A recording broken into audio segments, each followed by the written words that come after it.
على عباده الذين اصطفى أما بعد قال الله تعالى في القرآن المجيد والفرقان الحميد فأعوذ بالله من الشيطان الرجيم بسم الله الرحمن الرحيم هذا بصائر من ربكم وهدى ورحمة لقوم يؤمنون صدق الله العظيم رب اشرح لي صدري ويسر لي أمري واحلل عقدة من لساني يفقهوا قولي ربي يسر ولا تعسر وتمم بالخير سبحانك لا علم لنا إلا ما علمتنا إنك أنت العليم الحكيم. معزز بزرگوں، عزیز نوجوان دوستوں، پیارے بچوں، محترم ماؤں اور بہنوں، خوشی اور مسرت کی بات ہے کہ اللہ تعالیٰ نے رمضان کے اختتام تک ہم کو پہنچایا اور آخری تاخرات بھی نصیب فرمائی. تاخرات نزول قرآن کی رات ہے، اس لحاظ سے بھی میں نے قرآن کے موضوع پر گفتگو کرنا طے کیا. رمضان چونکہ قرآن کا مہینہ ہے اس لیے بھی اس کی مناسبت ہے، اور یہاں قرآن ہی کا اجلاس ہوتا ہے اور اسی مجلس میں آپ لوگ جوق در جوق شریک ہوتے رہے پورے مہینے بھر. تو آج کا جو مضمون ہے ہمارا وہ اسی سے متعلق ہے کہ جس قرآن کو سننے کے لیے اور اس کے حکمت کے خزانوں کو سمیٹنے کے لیے مسلسل یہاں نوجوان بھی آتے تھے، بزرگ بھی آتے تھے، خواتین بھی آتی تھیں اور بچے بھی آتے تھے. تو اس کا تقاضا یہ ہے کہ رمضان کے بعد قرآن سے ہمارا تعلق کیسے ہو، ہم قرآن سے کیسے استفادہ کریں. قرآن کے اندر جو علوم کا خزانہ ہے، قرآن کے اندر جو حکمت کا خزانہ ہے، علوم و معارف کا ایک انبار ہے، ان سب خزانوں سے، ان سب عجائبات سے ہم کیسے مستفید ہوں، قرآن سے ہم کیسے فائدہ اٹھا سکیں. اس لیے میں نے اس کو مناسب سمجھا کہ آج کی رات چونکہ رمضان کی آخری رات بھی ہے، تاخرات بھی ہے، نزول قرآن کا مہینہ اور قرآن کی مجلس کا ایک اختتامی کل انشاءاللہ اس کا ہوگا، آخری حصے میں ہم پہنچے ہوئے ہیں. تو اس لیے میں نے مناسب سمجھا کہ قرآن کے فہم کے کیا ذرائع ہیں، کیسے آدمی قرآن کو سمجھے. یہ خود موضوع بتاتا ہے کہ قرآن کا سمجھنا ہر مومن پر لازم ہے. کیونکہ آج عام طور پر یہ بات بتا دی گئی کہ صاحب قرآن کا سمجھنا ہمارے لیے ضروری نہیں ہے، وہ بعض خاص لوگوں کا کام ہے، ان کا وتیرہ ہے، ہم سب اس سب چیزوں سے آزاد ہیں. بھیا ان کا یہ کہنا ہے کہ قرآن نے جو کہا ہدی للناس اور ہدی للمتقین، تو انہوں نے یہ کہہ دیا کہ نہیں، یہ ہدی للناس بھی نہیں، یہ ہدی للمتقین بھی نہیں، یہ ہدی للعلماء ہے. یہ گویا کہ مفہوم لوگ دینا چاہتے ہیں کہ یہ ہماری ہدایت کی چیز نہیں، بعض خاص لوگ پڑھیں گے وہ کچھ بتا دیں گے، ہم اس سے آزاد ہیں. تو یہ غلط فہمی کو بھی دور کرنا ہے اور فہم قرآن کی جو راہیں ہیں، اس کے جو ذرائع ہیں، اس کے جو ٹیکنکس ہیں، کامن مین جسے اڈاپٹ کر کے قرآن مجید کا فہم پیدا کر سکتا ہے، وہ موضوع آج ہے، اس پر ہم بات کریں گے. نبی کریم صلی اللہ علیہ وسلم کی ایک حدیث ہے جسے حضرت علی رضی اللہ تعالیٰ عنہ نے روایت کی ہے، اور یہ لمبی حدیث ہے. مولانا مودودی رحمۃ اللہ علیہ نے ترمذی شریف میں جو احادیث آئے ہیں ان کا ایک درس دیا ہے، اور اس پر ایک کتاب بھی وہ مرتب ہے دروس حدیث پر، جو فضائل قرآن کے نام سے کتاب الصوم بھی ایک کتاب ہے. اس میں مولانا نے بھی حدیث کو تفصیلی طور پر کوٹ کیا ہے. اس میں یہ تھا کہ نبی کریم صلی اللہ علیہ وسلم نے فرمایا کہ ایک زمانہ آئے گا امت مسلمہ پر جب وہ فتنے کا شکار ہو جائے گی. ڈاکٹر اسرار صاحب نے لکھا ہے ایک جگہ کہ صحابہ کا جو مزاج تھا وہ یہ نہیں تھا کہ فتنہ سے مراد کیا، فتنہ کیسے ہوگا، کدھر ہوگا، یہ تفصیلات صحابہ نے نہیں پوچھا. اللہ کے رسول نے کہا کہ میری امت میں فتنہ رونما ہوگا، تو صحابہ نے پوچھا این المخرج یا رسول اللہ، اے اللہ کے رسول اس سے نکلنے کا راستہ کیا ہے؟ فتنہ جب رونما ہو جائے گا، امت کے اندر مسائل پیدا ہوں گے، امت پریشانیوں کا شکار ہوگی، مصیبتوں کا شکار ہو جائے گی، تو امت کو اس مصیبت سے، اس دلدل سے، اس فتنے سے نکلنے کی راہ کیا ہے، اس کا ایگزٹ کیا ہے؟ مخرج کہتے ہیں ایگزٹ کے لیے، راستہ کیا ہے؟ تو آپ صلی اللہ علیہ وسلم نے فرمایا کہ قرآن مجید ہے راستہ، جو اس سے نکلنے کا مطلب اس سے نکلنے کا، اس فتنے سے نکلنے کا واحد راستہ قرآن مجید ہے.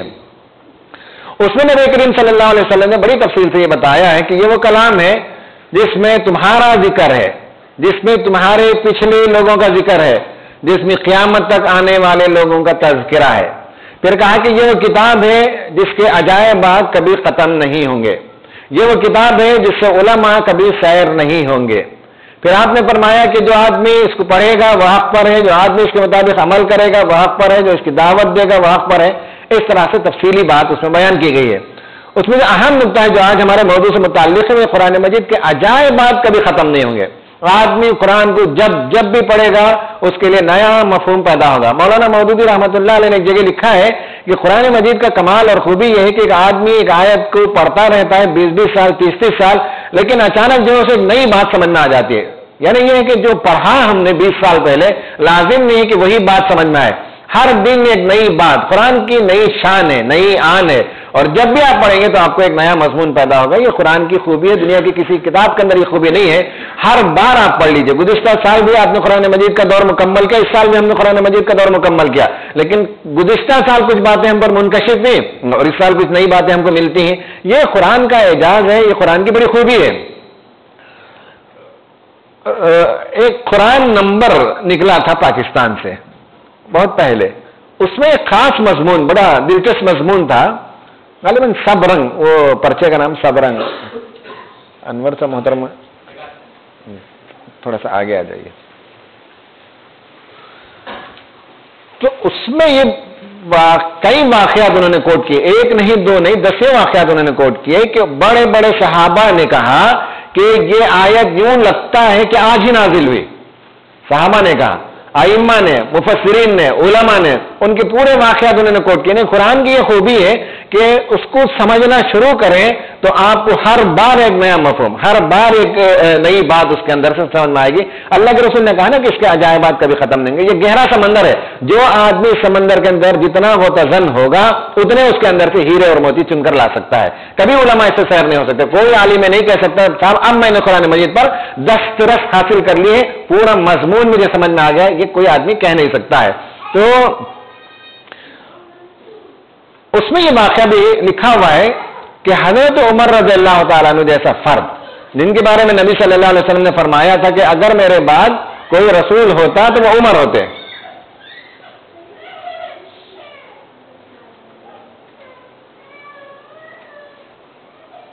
ارے ان کو بیٹھنے دیتے اندر، بچے کو کیوں لے گئے.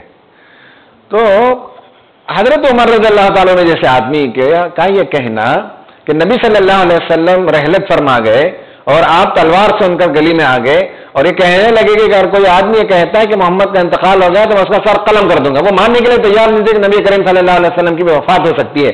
جذبات میں آ چکے تھے، ایک حال ان پر طاری تھا اور بہت ہی شدید جذبات میں تھے. وہ کہنے لگے کہ محمد صلی اللہ علیہ وسلم کا انتقال نہیں ہوا.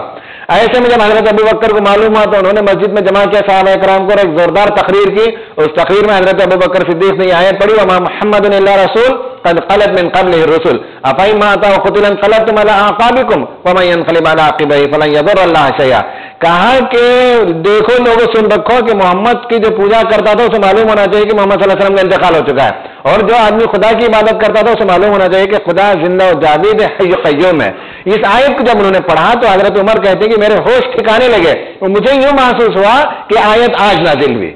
حضرت عمر کو حالانکہ یہ آیت کب نازل ہوئی تھی؟ نبی کریم صلی اللہ علیہ وسلم پر 2 سن نبوت میں 2 سن ہجری میں نازل ہوئی تھی، لیکن اس آپ کے جاتے وقت یعنی اس آیت کے نزول کے 8 سال کے بعد حضرت عمر کہتے ہیں کہ مجھے یوں لگا کہ یہ آیت آج نازل ہوئی ہے. ایسی بے شمار آیتوں کے بارے میں علماء کے تذکرے ملتے ہیں. میں نے کہا کہ اس پاکستان کو جو نمبر ہے قرآن نمبر، اس میں واقعات بیان کیے گئے. میرا کہنے کا مطلب ہے کہ قرآن کو اگر ہم سمجھنا شروع کریں تو ایک نئی زندگی، نئی تازگی، نیا مضمون، نیا پیغام ہر آن ہم کو مل سکتا ہے. میں اس کی تفصیلات آگے کچھ بتاؤں گا. قرآن مجید کے سلسلے میں یہ بات یاد رہنی چاہیے کہ یہ ایک ہی کتاب ہے دنیا کی جو انسان کو اپنے اوریجن سے جوڑتی ہے. ایک بہت بڑے مصنف ہیں، کہا جاتا ہے کہ دنیا میں جو لیونگ انٹلیکچوئل مسلمانوں میں ان میں سے حسین نصر ایک بہت بڑے انٹلیکچوئل امریکہ میں رہتے ہیں. کئی کتابیں ان کی ہیں. ان کی ایک کتاب ہے کہ جس میں نوجوانوں کے لیے انہوں نے کتاب لکھی ہے. اس میں انہوں نے لکھا ہے کہ القرآن بھی ہے، حکیم بھی ہے، شفا بھی ہے اور بیان بھی ہے، بہت سی خوبیاں ہیں اس کے. لیکن اس کی خاص خوبی کا انہوں نے ذکر کیا وہ یہ کہ قرآن مجید جو ہے ایک ڈیوائن کتاب ہے، اور اس کتاب کی خوبی ہے کہ جب آدمی یہ پڑھتا ہے تو ڈیوائن لنک اسے پیدا ہو جاتا ہے، کیونکہ آدمی ڈیوائن پریزنس قرآن کے اندر موجود ہے. جیسے ہی آپ قرآن کی تلاوت شروع کرتے ہیں لنک شروع ہو جاتا ہے. جیسے آپ سیل فون ہے، جیسے آپ نے کسی کو کال کیا تو ڈائریکٹ جو ہے وہاں سے آپ کا سیٹلائٹ سے کنیکٹیوٹی شروع ہو جاتا ہے. قرآن کا طریقہ یہ کہ جب ایسے قرآن ہم مطالعہ شروع کرتے ہیں تو ہمارا ڈیوائن لنک شروع ہو جاتا ہے اور Quran takes you back to the origin. انہوں نے کہا کہ قرآن انسان کو اس کے شروعات کی طرف لے جاتا ہے, بگننگ کی طرف لے جاتا ہے, اپنے مالک کی طرف لے جاتا ہے. یہ قرآن کی خوبی ہے. جب آدمی خدا سے جڑتا ہے تو ہر آن وہاں سے علوم کا خزانہ ملتا ہے, ہر آن ایک نئی بات خدا سے ہم کو ملتی ہے. اس لیے قرآن مجید کی تلاوت کے نتیجے میں جو ڈیوائنٹی ہے, جو ڈیوائن پاور ہے, جو روحانیت ہے قرآن مجید کی, وہ ایک ایسی چیز ہے کہ جب آدمی پڑھتا ہے تو اسے روحانیت ملتی ہے, اس کا دل معمور ہو جاتا ہے اور انسان جو ہے مالا مال ہو جاتا ہے. سوال یہ ہے کہ یہ قرآن سے ہم یہ خزانے جو عجائبات ہیں اسے ہم کیسے پا سکتے ہیں. بس یہ ہے اصل میں آج ہمارا موضوع کہ قرآن کے عجائبات, قرآن کے خزانے, قرآن کا مفہوم اور قرآن کے اندر جو علم اللہ تعالیٰ نے رکھا ہے وہ ہم پر کیسے منکشف ہوگا, کیسے ہم پر وہ واضح ہوگا. یہ آج ہمارا موضوع ہے. دیکھیں حضرت عمر رضی اللہ تعالیٰ عنہ نے ایک بات کا بتا دیا. میں وہاں سے اپنی گفتگو شروع کرتا ہوں کہ شورا کی ایک نشست خالی ہو گئی تو حضرت عمر نے کہا کہ کسی کا نام دو. تو ایک صاحب نے دوسرے صاحب کا نام دیا. حضرت عمر نے پوچھا کہ کیوں ان کا نام دیا شورا کے لیے؟ کہا کہ نہیں, یہ مسجد میں بہت لمبی لمبی نمازیں پڑھتے ہیں, بہت لمبی لمبی دعائیں کرتے ہیں, اس لیے میں نے ان کا نام پیش کیا. حضرت عمر نے کہا کہ کسی آدمی کو پرکھنے کے لیے, کسی آدمی کی جو اندرونی صفات, اس کا جو مزاج, اس کا جو کردار ہے, وہ کردار تھوڑی مسجد میں نظر آتا ہے. مسجد میں تو ہر آدمی فرشتہ ہی نظر آتا ہے, لمبی لمبی دعائیں بھی کرتا ہے, نمازیں بھی پڑھتا ہے. تو آدمی کو پرکھنے کا یہ مقام نہیں ہے مسجد جہاں آپ آدمی کو پرکھ سکیں. یہاں تو ہر آدمی اچھا ہی لگتا ہے. حضرت عمر نے کہا نہیں, 3 ذرائع آپ نے بتائے. کہا کہ کبھی تم ان کی صحبت میں رہے. آدمی کسی کی صحبت میں رہتا ہے تو اس کی جو صفات ہیں, اس کا جو کردار ہے وہ معلوم ہوتا ہے. دوسرا انہوں نے پوچھا کہ کبھی تم نے ان کے ساتھ سفر کیا ہے. سفر میں بھی آدمی کو معلوم ہوتا ہے, کردار معلوم ہوتا ہے. ایک آدمی بہت اچھا لگتا ہے لیکن کبھی آپ اس کے ساتھ سفر میں جائیے تب معلوم ہوگا کہ صاحب اسے کشور کے گانے کا بھی شوق ہے, رفیع کے گانے کا بھی شوق ہے. وہ جب جوک بولتا ہے تو نان ویج جوک بھی بولتا ہے, تب پتا چلتا ہے ارے صاحب ہم تو ان کو بہت بڑے اچھے صوفی ملا سمجھتے تھے. اب سفر میں جب جاتے ہیں تو آدمی کا رنگ کھلتا ہے. معلوم ہے کہ سفر سے آدمی کو پہچانا جاتا ہے. اور تیسرا کا لین دین, جب آدمی ٹرانزیکشن کرتا ہے, لین دین کرتا ہے, بزنس کرتا ہے, تجارت کرتا ہے, تب آدمی کے کردار کا پتہ چلتا ہے. حضرت عمر نے بہت سمپل فارمولا بتایا کہ کسی آدمی کا کردار, اس آدمی کا مزاج, اس آدمی کی صفات کو جاننے کے یہ 3 ذرائع ہیں. میرا خیال یہ ہے کہ قرآن کو سمجھنے کی بھی یہی 3 ذرائع ہیں. پہلا ذریعہ ہے قرآن کی صحبت اختیار کرنا. جتنا ہم قرآن کی صحبت میں رہیں گے قرآن اتنا اپنا مضمون ہمارے سامنے کھولے گا. جتنا ہم اس کی صحبت سے دور رہیں گے, بھاگیں گے, ہم پر قرآن مجید کا مفہوم کھلے گا نہیں, دروازہ بند ہو جائے گا. دوسرا یہ ہے کہ قرآن مجید کے ساتھ ہم سفر کریں. اور تیسرا یہ ہے کہ قرآن مجید کے ساتھ ہمارا ٹرانزیکشن ہو, قرآن مجید کے ساتھ ہم لین دین کریں, تب قرآن مجید اپنا مضمون ہم پر کھولتا ہے, قرآن کے فہم کی راہ کھلتی ہے, قرآن کا سمجھنا آسان ہوتا ہے. میرا آج کا پورا مضمون یہی 3 پوائنٹ پر ہے. اب میں اس کے ایکسپلینیشن کے لیے صرف آپ کو کچھ مثالیں دوں گا, ورنہ میری بات مکمل ہے کہ یہی 3 ذرائع جس سے آدمی قرآن کو سمجھ سکتا ہے, قرآن کا پیغام اسے مل سکتا ہے. پہلا ذریعہ ہے اس میں قرآن کی صحبت اختیار کرنا, قرآن کے ساتھ وقت بتانا, قرآن کے ساتھ وقت لگانا.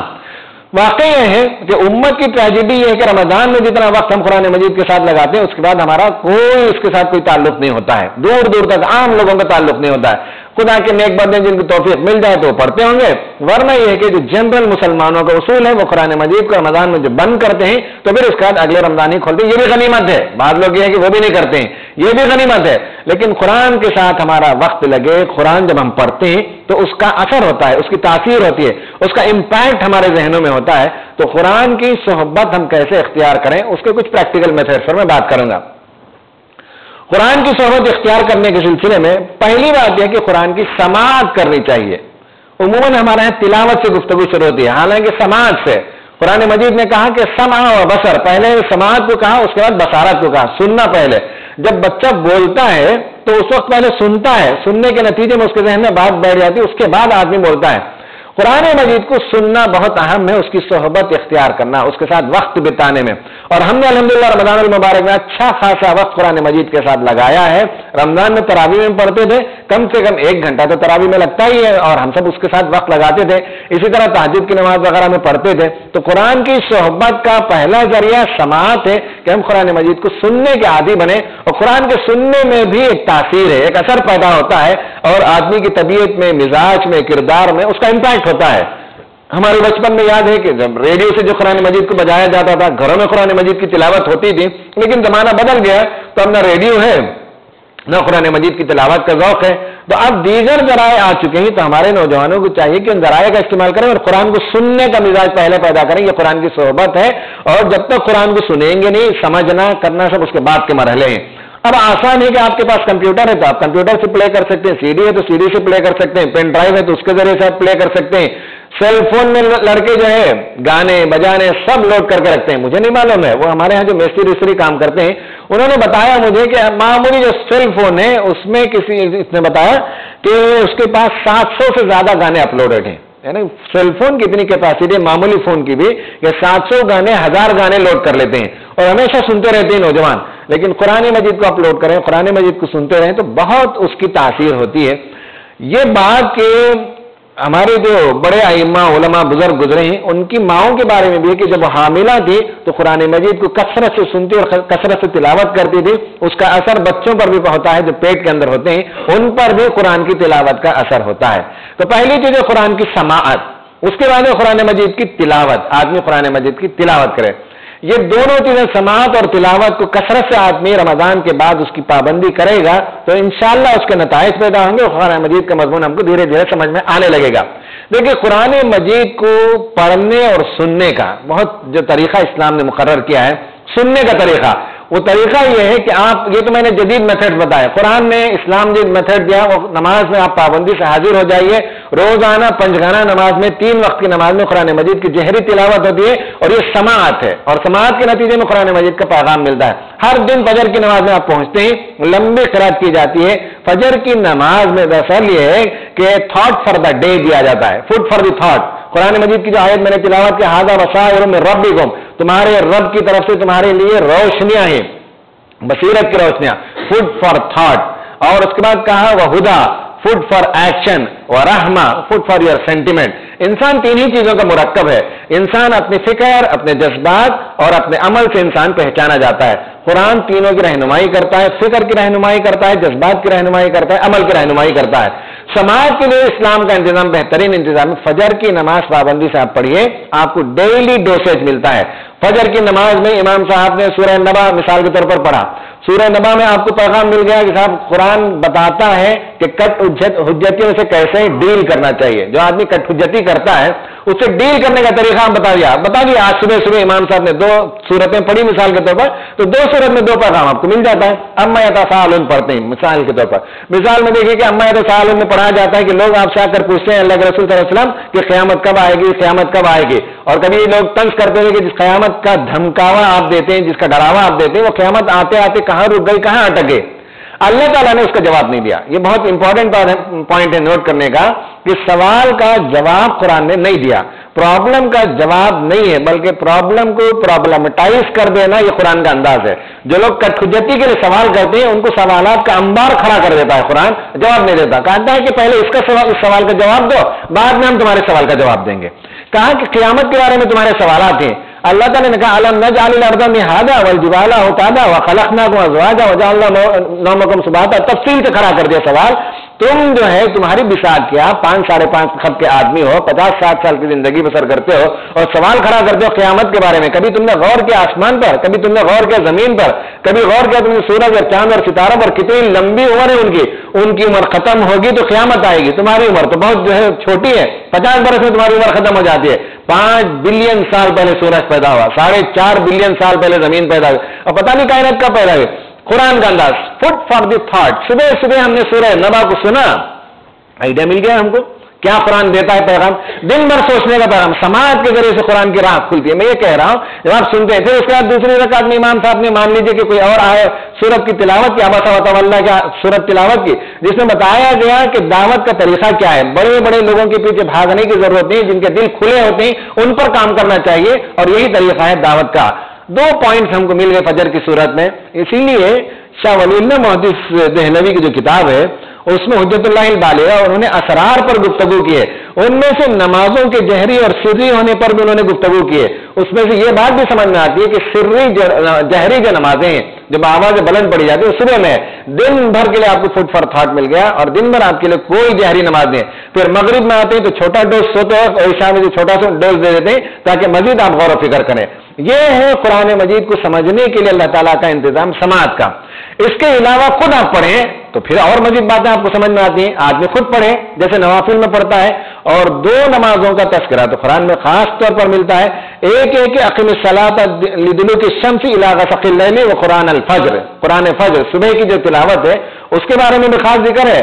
اور دوسرا جو ہے تہجد کے وقت کی ذکر ہے. اللہ تعالیٰ نے فرمایا یا ایھا المزمل قم اللیل الا قلیلا نصفہ او انقص منہ قلیلا او زد علیہ ورتل القرآن ترتیلا.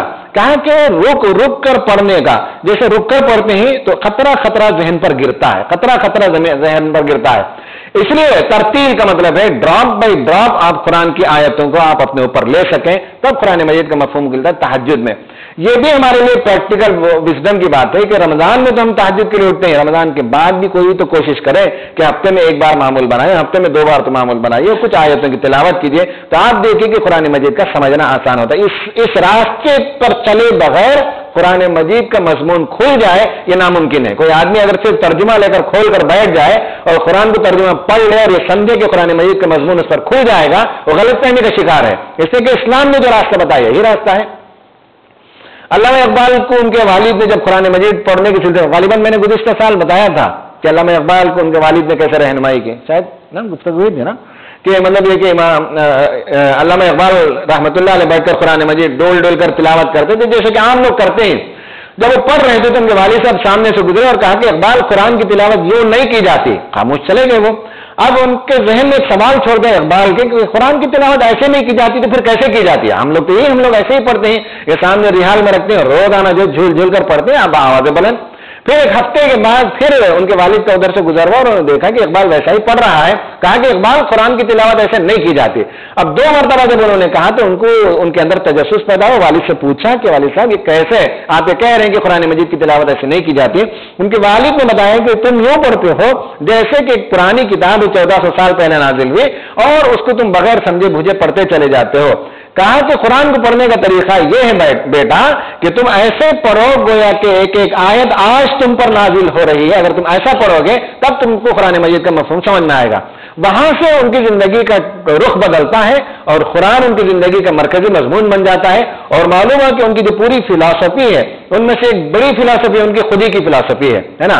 ان کا ایک دوسرا کانسیپٹ جو بہت میجر کانسیپٹ ہے وہ ہے اقبال کا تصور. اقبال کا تصور جو آدم و ابلیس کا جو جہاں ہے, جہان آدم و ابلیس, آدم اور ابلیس کی جو دنیا, اس دنیا میں آدم اور ابلیس کے درمیان جو کشمکش ہے اس پر بھی بہت تفصیل سے اقبال نے لکھا. یہ سب قرآن سے ماخوذ ہے. انہیں قرآن کی طرف ان کے والد صاحب نے ان کا رخ موڑ دیا اور وہ ان کی پوری فلسفی. جب ان کی موت کا وقت قریب تھا کہتے ہیں کہ ایک بہت بڑا جرمن فلسفر آیا تھا, اس نے پوچھا کہ آپ کی جو فلسفی خودی کی فلسفی ہے اس کا ماقص کیا ہے, اس کا سورس کیا ہے؟ تو انہوں نے اپنے شاگرد سے کہا, الماری کی طرف اشارہ کیا اور کہا کہ فلاں کتاب کو اٹھاؤ. تو وہ فلسفر انتظار میں تھا کہ کسی بڑے فلسفر کا نام ہوگا, کوئی بڑی کتاب بتاتے ہوں گے, لیکن اقبال نے قرآن مجید کو اٹھایا اور قرآن مجید کو کھول کر سورہ حشر کو کھولا اور اس میں سے وہ آیت تلاوت کی کہ جس میں یہ ہے کہ یا ایھا الذین آمنوا اتقوا اللہ ولتنظر نفس ما قدمت لغد واتقوا اللہ ان اللہ خبیر بما تعملون ولا تکونوا کالذین نسوا اللہ فانساهم انفسهم اولئک هم الفاسقون. کہا کہ میری فلسفی کی بنیادی آیت ہے جس میں کہا گیا کہ تم آدمی جب خدا فراموش ہوتا ہے تو خود فراموش ہو جاتا ہے. جب آدمی خدا کو بھول جاتا ہے تو اپنی حیثیت کو گم کر دیتا ہے, اپنی خودی کو نہیں پہچانتا. تو وہ دنگ رہ گیا کہ اتنی بڑی فلسفی اور اتنا بڑا فلسفر ہے اور کہتا ہے کہ قرآن سے اس نے لیا ہے. تو پوری زندگی کے اندر تبدیلی ان کے والد صاحب نے پیدا کی. اسی لیے اقبال کہتے ہیں کہ تیرے ضمیر پہ جب تک نہ ہو نزول کتاب گرہ کشا ہے نہ راضی نہ صاحب کشاف. یعنی 2 مفسرین, بڑے مفسرین, راضی کو پڑھنے سے بھی تم کو قرآن سمجھ میں نہیں آئے گا. امام راضی کی جو تفسیر ہے تفسیر کبیر جو 30-32 جلدوں میں, وہ پڑھنے سے بھی تم کو قرآن کا مضمون نہیں کھلے گا, قرآن کی فہم قرآن کی راہ نہیں کھلے گی. کہا کہ تیرے ضمیر پہ نہ ہو جب تک نزول کتاب, ضمیر پر, انسان کے من پر, انسان کے ذہن پر, اس کی روح پر ایک ایک آیت کو ٹپکنا چاہیے جب تک وہ خطرہ بن کر نہ گرے. صاحب نہ گرہ کشا ہے نہ راضی, راضی کو پڑھنے سے بھی تم کو قرآن سمجھ میں نہیں آئے گا, نہ صاحب کشاف. تو امام زمخشری کی جو کتاب ہے کشاف, کہتے ہیں کہ بہت ضخیم اور بہت بھاری کتاب عربی کی, تو وہ کتاب پڑھنے سے بھی تم کو قرآن سمجھ میں نہیں آئے گا. تو رازی کو پڑھنے سے بھی, زمخشری کو پڑھنے سے بھی قرآن سمجھ میں نہیں آئے گا جب تک کہ تم اسے اپنے اوپر نہ لو. اور یہ اپنے اوپر جو نازل ہوتا ہے قرآن, یہ تہجد کی نماز میں ہوتا ہے. آدمی جب پڑھتا ہے ترتیل کے ساتھ ڈراپ بائی ڈراپ اس پر گرنے لگتا ہے, تو نئے مضامین, نیا اس کے اندر کا جو خزانہ, اس کے جو عجائبات تھیں وہ عجائبات ہم پر کھلنے لگتے ہیں. یہ کام ایسا ہے کہ یہ علماء ہی کا کام نہیں, جو غلط فہمی سے لوگ سمجھتے ہیں. یہاں جتنے لوگ شریک ہوتے ہیں ہر آدمی اسے ٹرائی کر سکتا ہے. اگلے رمضان تک آپ بتا سکتے ہیں کہ امین صاحب ہم نے یہ تجربہ کیا, تہجد میں قرآن کو پڑھا اٹھ کر, کچھ پڑھنے کے بعد اگر عربی نہیں جانتے ہیں تو تھوڑا ترجمہ پڑھ کے دیکھ لیجئے, ایک دو بار کرنے کا تجربہ سمجھ میں آ جائے گا. تو نئی بات, نیا مفہوم, نیا مضمون, عجائبات قرآن مجید کی کھلنے لگتے ہیں. یہ پہلا میتھڈ ہے سماعت, سننا, اور اس کے بعد یہ ہے کہ تہجد میں اٹھ کر آدمی پڑھے. دیکھیے علامہ اقبال نے ایک جگہ کہا, عطار ہو کہ رومی ہو, رازی ہو کہ غزالی ہو. یہ بڑے بڑے 4 فلاسفرز کا آپ نے نام لیا. عطار ہو کہ رومی ہو, رازی ہو کہ غزالی ہو. اس میں دونوں ہیں, کچھ انٹلیکچوئل ہیں اور کچھ اسپرچل پرسنالٹیز ہیں. رومی اسپرچل پرسنالٹی ہیں اور غزالی جو ہے انٹلیکچوئل ہیں. عطار ہو کہ رومی ہو, رازی ہو کہ غزالی ہو.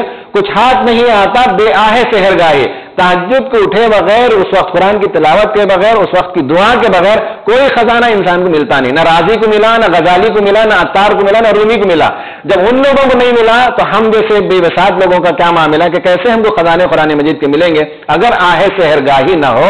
آدمی اس وقت نہ اٹھے جب اللہ تعالیٰ خزانے دیتا ہے, انڈیلتا ہے, اس کی رحمتیں دیتا ہے. تو جب دیا جاتا ہے تب ہم اٹھتے نہیں ہیں, جب دروازہ بند ہو جائے تب اٹھ کر کیا لے سکیں گے. یہ خاص نقطہ ہے جو علامہ اقبال نے اپنے مضمون میں, اپنے کلام میں کئی جگہ بیان کیا ہے آہ سحرگاہی پر. تو قرآن کے سمجھنے کی جو راہ ہے, اس کا جو راستہ ہے وہ سننا اور اس کے بعد اس کی تلاوت کرنا, اس کو پڑھنا. پھر اس کے بعد جو ایک تیسرا میتھڈ ہے وہ ہے آدمی اسے سمجھنا. پہلے سنے, پھر پڑھے, پھر اس کے بعد اسے سمجھے. سمجھنے کی کوشش آدمی کو کرنا چاہیے. اگر عربی نہیں آتی ہے تو ہم میں سے جتنے لوگ ہیں, اس میں سوائے 2-4 لوگوں کے سب جو ہے عربی سے نابلد لوگ ہیں, تو ان کے لیے یہی آسان میتھڈ ہے جو ہمارے علماء نے ہم پر احسان کیا, وہ ترجمہ اور تفسیر پڑھیں. اس پر بارہا یہاں کی مجلس میں اصرار کیا جاتا ہے, زور دیا جاتا ہے کہ قرآن کو سمجھ کر پڑھنا چاہیے, ترجمے سے, تفسیر سے. جو ترجمہ, جو تفسیر اویلیبل ہے, جو آسان ہے, اس کو ہم کو پڑھنا چاہیے. یہ تو میں نے کامن بات بتا دی. لیکن میں نے ایک جگہ بتایا, شاید یہاں نہیں بتایا تھا, میرا ایک تجربہ یہ ہے کہ قرآن اسٹڈی سرکلز, بنگلور جانے کے بعد میں نے قرآن اسٹڈی سرکلز کے تجربے کیے, اور میں 2 اسٹڈی سرکلز کنٹینیوس چلاتا ہوں. پروفیشنلز کا, سافٹ ویئر پروفیشنلز کا چلاتا ہوں ایک, اور دوسرا اسٹوڈنٹس کا قرآن اسٹڈی سرکل چلاتا ہوں. اور نصاب ہے ہمارا syllabus 1, syllabus 2, syllabus 3, syllabus 4, syllabus 5. ان 4-5 سلیبس سے جب ہم گزارتے ہیں تو 5 سال لگ بھگ لگ جاتے ہیں اس پورے سلیبس سے گزرنے کے لیے. اور میرا یہ تجربہ بتاتا ہے کہ میں نے دیکھا کہ جو ینگر جنریشن ہے, جو یہاں بھی بہت بڑی تعداد میں جو ینگر جنریشن آتے ہیں, میں نے ان کے اندر 2 بڑی خوبی دیکھی ہے. ایک تو یہ ہے کہ ہم اس عمر میں اتنے انٹیلیجنٹ نہیں تھے جتنے یہ لوگ انٹیلیجنٹ ہیں. ذہن بہت کچھ آتا ہے, ذہین نہیں, کیونکہ سورسز ان کے پاس موجود ہے. تو یہ جو ینگر جنریشن ہے, نئی نسل ہے, وہ زیادہ ذہین ہے بنسبت ہم سے, کہ جب ہم اس عمر میں تھے تو اتنی زیادہ ہماری نہ واقفیت تھی, نہ معلومات تھے ہمارے پاس, نہ اتنا جو ہے ہمارے پاس خزانہ تھا. دوسرا جو میں نے دیکھا کہ دین کے سلسلے میں ہمدردی, دین کے لیے جذبہ, دین کے لیے جو حمیت ہے, وہ جو ہے ہمارے زمانے میں ینگر جنریشن کو اتنی حمیت, اتنا جذبہ, اتنا اویکننگ نہیں تھا جتنا آج دین سے محبت نئی نسل کو ہم دیکھتے ہیں. یہ خاص چیز میں نے دیکھی.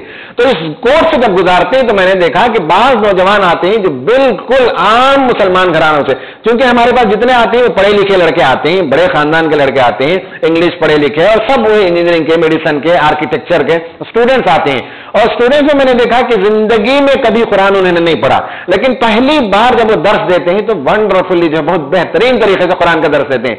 اصل میں یہ کہ جذبہ ہو, شوق ہو, تو اللہ تعالیٰ راہیں کھولتا ہے. پھر وہ نیٹ میں بیٹھتے ہیں, کتابیں لاتے ہیں, پڑھتے ہیں, سمجھتے ہیں. غلطی ہوتی ہے, گرتے سنبھلتے. کوئی آدمی جو ہے ایک ساتھ کبھی کار چلانا, بائک چلانا نہیں سیکھتا ہے. گرتے ہی شہ سواری میدان جنگ میں, وہ طفل کیا گرے جو گھٹنوں کے بل چلے. گھٹنوں کے بل چلنے والا کبھی نہیں گرتا, شہ سواری گرتا ہے. تو دھیرے دھیرے جو ہے وہ طلباء کو میں نے دیکھا کہ قرآن کی راہ, مطلب قرآن مجید کا فہم ان کے اندر پیدا ہوتا ہے. قرآن بہت بہترین طریقے سے سمجھتے ہیں ماشاءاللہ سے. اب یہ ہے کہ وہ پھر انگریزی بھی, عربی بھی, یہ وہ سب چیزیں کمپیوٹر میں اویلیبل ہیں, تو کوئی بھی ٹیکسٹ آپ نکال لیجئے انگلش میں, پھر اسے آپ ٹرانسلیٹر لگائیے, یا عربی آپ پہ چلے جائیے, عربی پر انگلش ٹرانسلیٹر لگا کے سمجھ لیتے ہیں. تو طلباء کے پاس بہت زبردست ریسورسز آج پائے جاتے ہیں. میرا یہ تجربہ ہے کہ قرآن اسٹڈی کلاسز آپ کنڈکٹ کریں تو انشاءاللہ قرآن مجید کو سمجھنے کے راستے کھلیں گے. یہ اس وقت اس کا فقدان ہے یہاں میرے خیال سے. آپ میں سے کوئی آدمی اس کو ذمہ داری لے. اور ایک اور مسئلہ میں نے دیکھا کہ نئی نسل کا پرابلم ہے انگلش. وہ اردو سے نابلد ہیں. ابھی جو یہاں بھی تقریر ہوتی ہے ان میں سے انداز سے ایک لگ بھگ ایک اندازے سے سمجھ جاتے ہوں گے, ورنہ نئی نسل کی زبان, ان کی پوری جو فکر ہے, تھاٹ ہے, وہ پورا تھاٹ پروسیس انگلش میں ہے. تو قرآن اسٹڈی کلاسز آپ انگلش میں کنڈکٹ کیجئے اور نوجوانوں کو جمع کیجئے. آپ دیکھیں کیسی تبدیلی آتی ہے ان کی زندگی میں. پھر اس کے بعد ان کے خاندان بنیں گے, ان کے بچے ہوں گے, یہ سماج کے بڑے بنیں گے, یہ وی ایم ای سوسائٹی کے ذمہ دار بنیں گے, یہ ٹینری کے انڈسٹریلسٹ اور ذمہ دار بنیں گے. آپ دیکھ سکتے ہیں کہ اس کے خوشگوار اثرات کیا ہوتے ہیں.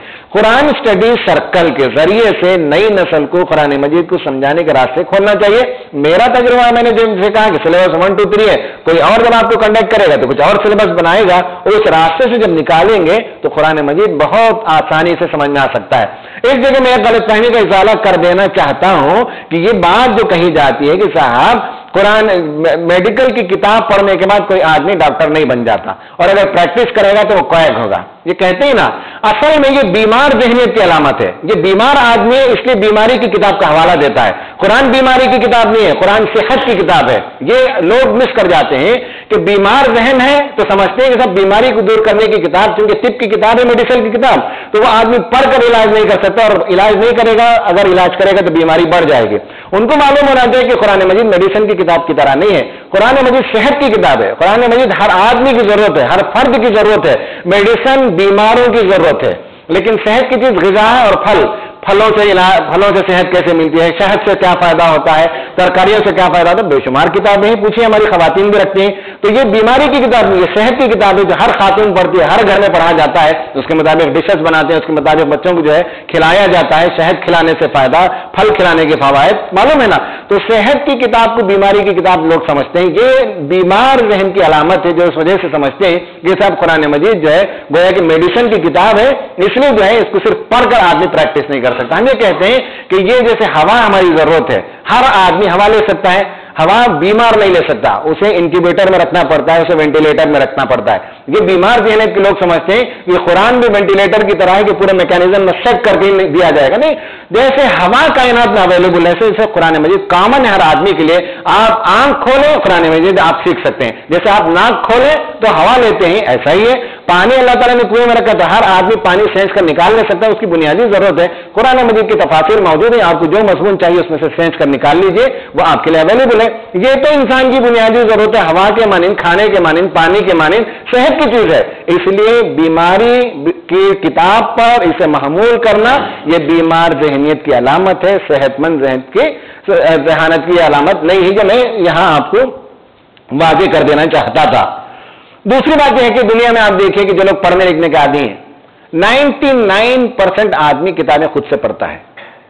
اب اگر مجھ سے پوچھیں کہ بھیا آپ نے کتنی کتابیں پڑھی, مان لیجیے کہ میں کہوں کہ بھائی 2000 4000 5000 کتابیں میں نے پڑھی, تو سب آدمی سیلف اسٹڈی ہی کرتا ہے. پہلی کلاس سے لے کر انجینئرنگ تک میں نے جب پڑھا تو پوری کتابوں کو اگر ہم جوڑ لیں گے, میتھ, سائنس, ہسٹری, جیوگرافی, یہ سب ملا کر 50 کتابیں ہوں گی. 50 کتابیں ٹیچر کے پاس ہم نے پڑھی ہیں, باقی 4-4,500 کتابیں خود آدمی پڑھتا ہے. دنیا میں ایسا ہی ہوتا ہے, کسی بھی مکتبے میں چلے جائیے ہزاروں لاکھوں کتابیں ہوتی ہیں. پڑھنے والا آدمی 5 10 40 50 کتابیں استاد کے پاس پڑھتا ہے, باقی سب کتابیں لوگ سیلف اسٹڈی ہی کرتے ہیں. قرآن مجید بھی ایسی ایک کتاب ہے کہ اس کے جو تفاسیر ہیں وہ علماء نے اتنی محنت کی ہے, اتنا کام ہمارے لیے آسان کر دیا ہے کہ ہم اسے پڑھیں تو ان کی زندگی بھر کا جو ثمرہ ہے محنت کا وہ ہم کو مفت مل جاتا ہے, بڑی آسانی کے ساتھ مل جاتا ہے. یہ ان لوگوں کا احسان ہے. تو یہ بات سمجھنا مشکل نہیں ہے کہ سیلف اسٹڈی ہی سے دنیا میں کتابیں پڑھی جاتی ہیں, ٹیچر ان کے پاس پڑھی نہیں جاتی, سوائے اس کے کہ 0.5% 1% کتاب جو دنیا میں پڑھتے ہیں وہ کتاب ٹیچر کے پاس پڑھتے ہیں, باقی سب سیلف اسٹڈی ہی کی جاتی ہے. پڑھنے والوں سے جا کر پوچھیں تو خود سے پڑھتے ہیں. تیسری بات یہ ہے کہ مصنف خود ہمارے لیے استاد کی حیثیت رکھتا ہے. جیسے استاد کی زندگی میں ہوتا ہے ایسے مرنے کے بعد بھی وہ ہمارے استاد ہوتے ہیں, اسپرچل استاد ہوتے ہیں. دیکھیے علامہ اقبال نے اپنا اسپرچل استاد, روحانی استاد مانا ہے امام رومی کو. ہر جگہ انہوں نے کہا, مرشد کہا, رہنما کہا, اپنا ٹیچر مانا ہے رومی کو. رومی اور اقبال میں تو کتنا فرق ہے. اور رومی کو ساتھ لے جاتے ہیں جب تخیل کی دنیا میں جاتے ہیں, چاند کا سفر ہے ان کا, مریخ کا سفر ہے ان کا, 2-3 جگہ وہ سفر کرتے ہیں الگ الگ ان کے کلام میں. تو جہاں وہ جاتے ہیں تو اپنے استاد کو ساتھ لے جاتے ہیں، امام رومی کو ساتھ رکھتے ہیں۔ عرض کرنا یہ ہے کہ یہ دنیا کا معمول ہے کہ بعض لوگوں کو اپنا اسپرچل ٹیچر مانتے ہیں، تو ہمارے یہ جو مفسرین ہیں، اگر ہم مان لیجیے کہ مولانا مفتی شفیع صاحب کی تفسیر پڑھتے ہیں تو وہ ہمارے استاد ہے، ہمارے گرو ہے، ہمارے اسپرچل ٹیچر ہے جسے ہم پڑھ رہے ہیں، اس طرح سے اور بہت سے مفسرین کو پڑھتے ہیں۔ تو میں یہ وضاحت کرنا چاہ رہا تھا کہ قرآن اسٹڈی کلاس میں آپ ترجمہ تفسیر پڑھیں گے تو گمراہ نہیں ہوں گے، بلکہ آپ کے استاد موجود ہیں جو کتابوں کے اندر موجود ہیں، ان سے آپ رہنمائی حاصل کرتے ہیں، اور یہ کامن صحت کی چیزیں ہر آدمی پڑھے اور ہر آدمی اس سے استفادہ کر سکتا ہے۔ یہ امت کی بدقسمتی ہے کہ قرآن کو جو ہے وہ نہیں پڑھنا چاہتے، اور نہیں پڑھنے کے لیے ہزار بہانے وہ بناتے ہیں، جو پڑھنا چاہتے ہیں اسے دھمکاتے ہیں، بدکاتے ہیں، ڈرا دیتے ہیں، کہتے ہیں کہ جب تم گمراہ ہو جاؤ گے۔ علامہ اقبال نے کہا تھا کہ ہوئے کس درجہ فقیہان حرم بے توفیق، خود بدلتے نہیں قرآن کو بدل دیتے ہیں۔ ہم نہیں بدلنا چاہتے، قرآن کو بدل دیتے ہیں۔ بھائی یہ مشکل کتاب ہے، پیچیدہ کتاب ہے، فلاں کتاب ہے، یہ ہر کامن مین کی پڑھنے کی کتاب ہے، قرآن کو ہم نے بدل دیا، اس کی نوعیت کو ہم نے بدل دیا۔ ہوئے کس درجہ فقیہان حرم بے توفیق، یہ علامہ اقبال نے کہا۔ تو یہ میں عرض کر رہا تھا کہ قرآن کو سمجھنے کا راستہ سماعت، تلاوت، قرآن اسٹڈی کلاسز یا اس کی ترجمے کی کلاسز، پھر اس کے بعد اسے حفظ کرنا، دھیرے دھیرے ہر آدمی جتنے یہاں بیٹھے ہیں حفظ کر سکتے ہیں۔ اگر دو دو آیت، تین تین آیت ہم تاخراتیں گزری ہیں، رمضان گزرا ہے، خواتین کے پاس تو زیادہ وقت ہوتا ہے ماشاءاللہ سے، وہ بھی چاہیں تو قرآن مجید کو حفظ کر سکتے ہیں۔ کتنے گانے لوگ یاد کر لیتے ہیں، کتنے اشعار یاد کر لیتے ہیں، لیکن قرآن مجید کی آیتوں کیوں نہیں یاد کر سکتے؟ جب آپ آیتوں یاد کر لیں گے تو وہ آپ کے ذہن میں پہنچ جاتا ہے، اس کے بعد آپ اس پر غور و فکر شروع کر دیتے ہیں۔ جیسے جیسے ضرورت پڑے تو ان آیتوں کو آپ اپنے میموری سے نکال لیے، ریٹریو کیجیے اور اس پر غور و فکر کرنا شروع کر دیں۔ یہ کچھ چیزیں تھیں جو مجھے عرض کرنی تھی کہ قرآن مجید کا پہلا طریقہ اس کی صحبت، اس کے ساتھ وقت بتانا، صبح بتانا، رات بتانا، تہجد میں وقت بتانا، کمپیوٹر کے سامنے بیٹھ کر اس کے ساتھ وقت لگانا، سیل فون کے ذریعے سے اس کے ساتھ وقت لگانا، قرآن اسٹڈی کلاسز میں اس کے ساتھ وقت بتانا، یہ صحبت ہے۔ جیسے کہ حضرت عمر نے کہا کہ کسی کے ساتھ صحبت میں رہو تو اس کے صفات تم کو معلوم ہوتے ہیں، اسی طرح قرآن کی صحبت اختیار کریں، قرآن کے ساتھ وقت لگائیں، قرآن کے ساتھ آدمی ٹائم کنزیوم کرے تو اس کے نتیجے میں ٹائم اسپینڈ کرتا ہے تو اس کے نتیجے میں قرآن اپنا مضمون کھولتا ہے، قرآن اپنا خزانہ کھولتا ہے، قرآن اپنے عجائبات ہمارے سامنے کھولتا ہے اور قرآن کے مضمون ہم کو سمجھ میں آنے لگتے ہیں۔ یہ پہلا میتھڈ ہے۔ دوسرا میتھڈ ہے سفر، قرآن کے ساتھ سفر کرنا۔ قرآن کے ساتھ سفر کرنے کا مطلب یہ نہیں کہیں غلط فہمی نہ ہو کہ جب بھی ہم ٹریول کریں وانمباڑی سے چنئی کو لنک سے جائیں تو ہمارے کٹ میں قرآن مجید کو ساتھ رکھ لیں تو قرآن کے ساتھ سفر ہو گیا۔ آپ کو یہ غلط فہمی نہیں ہونی چاہیے۔ قرآن کے ساتھ سفر کرنے سے مراد یہ ہے کہ قرآن ایک وائس پر لے جاتا ہے، قرآن ایک جرنی پر لے جاتا ہے، قرآن پڑھنے والے کو ایک سفر پر لے جاتا ہے۔ یہ قرآن کی خاص خوبی ہے کہ جب آپ قرآن پڑھتے ہیں تو کہاں کہاں آپ کو لے جاتا ہے، ونڈرفلی آپ کو جو سابق میں لے جاتا ہے، قوموں کی تاریخ بتاتا ہے، مختلف جگہ آپ کو گھماتا ہے۔ قرآن کی بہت بڑی خوبی ہے کہ آپ اسے پڑھیں تو اس کے ساتھ ایک جرنی شروع ہوتی ہے، اور قرآن کی خوبی یہ ہے کہ ایک بات ایک جگہ بیان نہیں کرتا، یہ خاص بات ہے۔ حضرت موسیٰ کا قصہ آپ پڑھیں گے تو آپ کو سورہ بقرہ میں کچھ باتیں ملے گی، وہ سفر ادھورا ہے، پھر اس کے بعد آپ سورہ آل عمران میں آئے تو کچھ اور باتیں ملے گی، سورہ اعراف میں اور ہود میں پہنچے تو حضرت موسیٰ علیہ السلام کی قوم کے اور کچھ حصے ملیں گے۔ ایک جرنی جس سے آدمی گزرتا ہے مختلف مائل سٹونز کو ٹچ کرتے ہوئے۔ قرآن ایک وائج ہے، ایک جرنی ہے، ایک سفر ہے۔ میں ایک مثال دیتا ہوں۔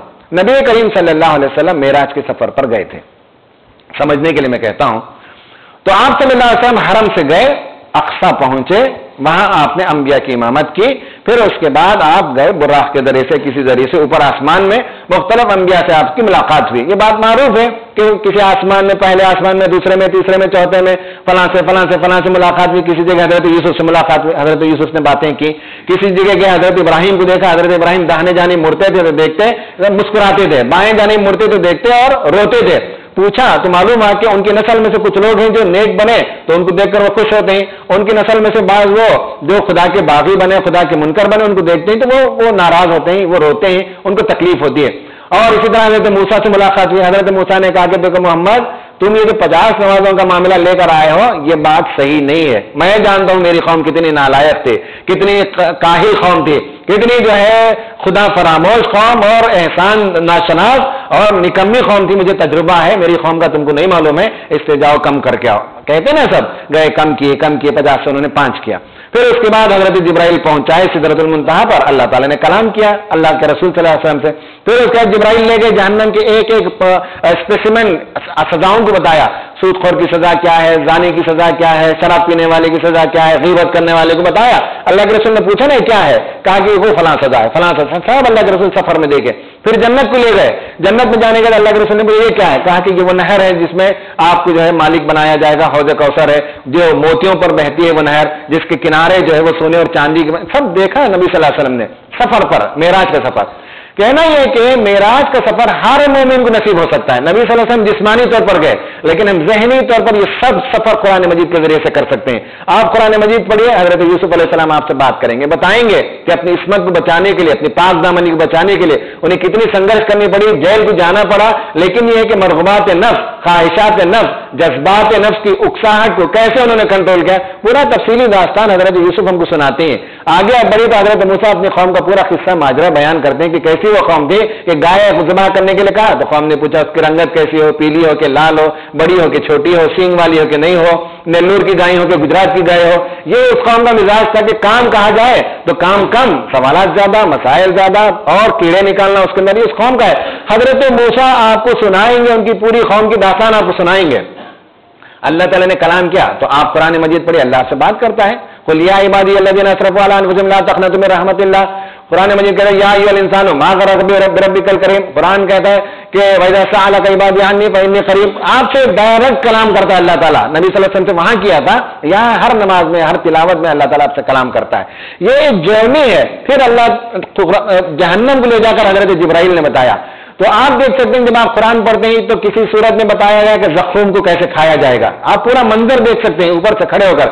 دوسری صورت میں پہنچے تو معلوم ہے کہ پانی کی پیاس سے لوگ ہیں کہ ہتھیلیاں باہر نکلی ہوئی ہیں، بھاگ رہے ہیں پانی کے ہاؤس کی طرف. معلوم ہے کہ وہاں کھولتا ہوا پانی دیا جا رہا ہے. آپ یہ دیکھ کر آگے دوسری صورت میں چلے گئے تو وہاں معلوم ہے کہ پانی کی پیاس سے بلبلا رہے ہیں تو ان کے زخموں کا دھون ہے جو ان کو پلایا جا رہا ہے، پیپ پلایا جا رہا ہے. سارے مناظر میں آپ کو قرآن لے جاتا ہے. سفر پر آپ جائیے تو آپ کو آبزرو کراتا ہے، دکھاتا ہے.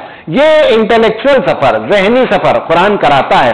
جنت بتاتا ہے، جنت کی حوریں بتاتا ہے، جنت کے میوے، جنت کے پھل، جنت کے ابلتے ہوئے چشمے، جنت کی بہتی ہوئی ندیاں اور جنت میں دودھ کی ندیاں، فلاں کی ندیاں، سب مناظر قرآن مجید بیان کرتا ہے. یہ بتائیے کہ اگر یہ سفر ہم قرآن سے نہ کریں تو ہمارا یہ قصور ہے. ورنہ قرآن ہم کو لے جاتا ہے اور فہم ملتا ہے. آدمی کو سب معلوم ہوتا ہے کہ قرآن پڑھنے کے نتیجے میں آدمی ایک جرنی کرتا ہے. قوم شعیب میں لے جاتا ہے، قوم سمود میں لے جاتا ہے. ملکہ سبا کو ہم دیکھتے ہیں کہ کیسے اس نے اپنے پارلیمنٹ کو بلایا، اپنے پارلیمنٹ سے اس نے ڈسکشن کیا. پھر اس کے بعد چلی جا رہی ہے حضرت سلیمان کے پاس. سلیمان کے پاس گئی تو اپنے شلوار کو اٹھاتی ہے، اس کی پنیاں نظر آتی ہے اور وہ سمجھتی ہے کہ جب ہاؤس میں اتر رہی ہے، حالانکہ وہ گلاس کا فلور ہوتا ہے. قرآن اس طرح سے تصویر پیش کرتا ہے کہ آپ ملکہ سبا کو دیکھنے لگتے ہیں، حضرت سلیمان کو دیکھنے لگتے ہیں. یہ قرآن کا انداز ہے کہ قرآن میں آدمی ایک وائس کرتا ہے، جرنی کرتا ہے، ایک سفر کرتا ہے اور اس سے گزرتا ہے.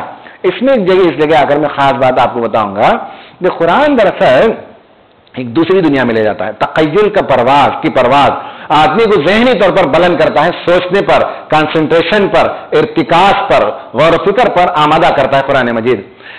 لیکن سائیکالوجی میں یہ ہے کہ جب آدمی ٹینس ہوتا ہے یا بہت سی چیزوں کا خوف ہوتا ہے تو اس کا علاج سائیکالوجی میں کئی علاج ہے. ان میں سے ایک ہے ریلیکسیشن ٹیکنیکس، ریلیکس کرنے کا. ایک ہے ہپنوٹزم سائیکالوجی میں، جب آدمی ذہنی طور پر الجھنوں کا شکار ہو، پریشان ہو، خوف کا شکار ہو. ایک ہوتا ہے ریسیپروکل انہیبیشن، ایک طریقہ ہے، میں اس پر تھوڑی سی گفتگو کروں گا آپ کی دلچسپی کے لیے. ایک ہوتا ہے کنڈیشننگ. ان سب سے علاج کیا جاتا ہے. اور یہ معلوم ہوا کہ سائیکو انالیسس سے جتنا علاج اس وقت دنیا میں کیا جاتا ہے اس کا سکسیس ریٹ 40 سے 45% ہے. اس سے زیادہ سکسیس ریٹ نہیں ہے. نفسیاتی علاج، قرآن نفسیاتی علاج کرتا ہے، بہترین علاج کرتا ہے، ہپناٹزم کرتا ہے، ریلیکسیشن ٹیکنکس تھراپی کرتا ہے اور کنڈیشننگ کرتا ہے، بہت اچھی طریقے سے کرتا ہے. میں آپ کو بتاتا ہوں کہ اصل میں ہپناٹزم کیا ہے، قرآن کیسے آپ کو یہ سکھاتا ہے. یہ سمجھنے کے لیے میں عرض کرتا ہوں ریلیٹ کر کے. ہپناٹزم سائیکالوجی میں ایک سائنس ہے. سائنس میں یہ ہے کہ اس کا جو موجد ہے وہ بریڈ ہے. بریڈ اس کا میں بھی اس کو نہیں جانتا تھا، لیکن میں نے جب اسٹڈی کی تو معلوم ہوا، مجھے بہت خوشی ہوئی، تعجب ہوا کہ بریڈ نے یہ تصور لیا اسلام سے، مسلمانوں سے لیا. وہ کہتا ہے کہ ایران کے کسی عالم کی کتاب کا اس نے تذکرہ کیا ہے، دبستان وغیرہ، تو اس کتاب سے میں نے یہ لیا. وہ یہ ہے کہ اسلام میں اس کی عبادتوں کا تصور یہ ہے کہ قوت متخیلہ اور قوت فکر، یعنی آدمی کے تھاٹ پروسیس کو، امیجنیشن کو کیسے مہمیز کرتا ہے، کیسے قرآن موٹیویٹ کرتا ہے.